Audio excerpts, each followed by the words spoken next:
지하 주차장에 세워진 차량 수십 대를 잿더미로 만들었던 전기차 화재, 그 여파가 아직도 계속되고 있는데요.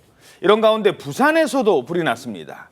한 지하 주차장에서 불이 났는데 이번엔 전기 자전거 때문이었다고 합니다.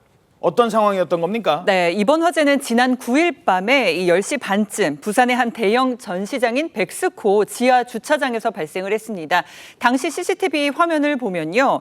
지금 이 지하 주차장 안에 1인승 전기 자동차와 또 전기 자전거 여러 대가 주차가 돼 있는데 왜 저래? 지금 연기가 이렇게 피어오르고 불꽃까지 이제 치솟는 모습이 보입니다. 뭐 어떤 사람이 건드린 것도 아닌데 이렇게 주차된 이 전기 자전거에서 연기가 피어오르고 또 이제 불꽃이 일어난 건데요.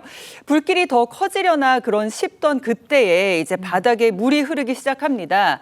이게 바로 스프링클러가 작동을 하면서 이제 또 불길을 잡고 연기를 좀 꺼뜨리게 된 건데요. 그나마 지금 스프링클러가 작동을 하는군요. 네, 119가 출동하기 전이었습니다. 그래도 스프링클러 덕분에 불길은 잡혔고 이제 소방대가 출동을 해서 배터리를 물에 담가서요. 12분 만에 완진을 시켰다고 합니다. 야, 지난번 인천 아파트 화재 때는 스프링클러가 작동을 안 했잖아요. 근데 이번엔 스프링클러가 작동을 했고 더 큰 피해를 막았다는 겁니다.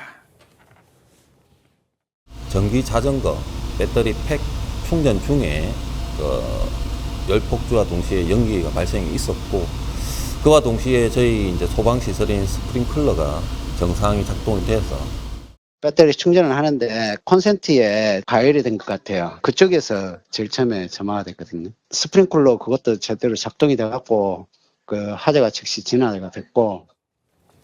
야, 그러니까 스프링클러 덕분에 초기 진화에 성공을 했었군요.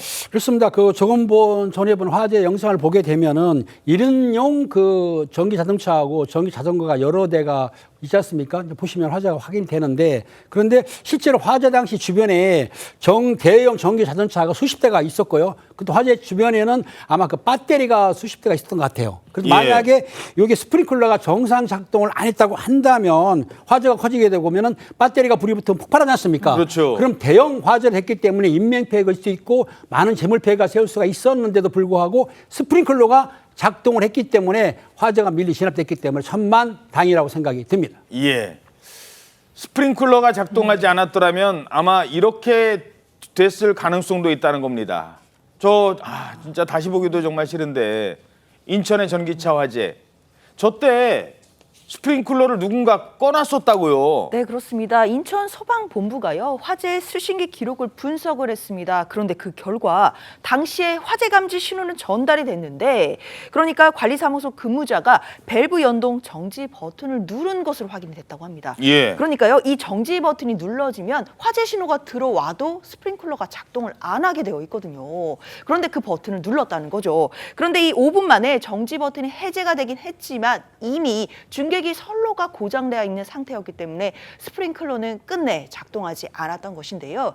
사실은 스프링클러가 작동을 한다라고 해도 전기차 화재는 그 불을 완전히 끄지는 못할 수는 있습니다. 그렇지만 그렇다 하더라도 화재가 확산되는 것을 막아줄 수 있고요. 그리고 주변 온도가 급속하게 상승되는 것도 방지해줄 수 있는 효과가 있기 때문에 당시 스프링클러가 작동하지 않은 것 매우 아쉽다라는 지적들이 많았었습니다. 그래서 저 차량 회사인 벤츠 역시 우리는 스프링클러가 작동하지 않아서 이렇게 커진 거다, 이런 주장을 하고 있대요. 그래서 이게 지금 손해배상 문제를 놓고도 법적 공방이 오래 갈 것 같다고 합니다.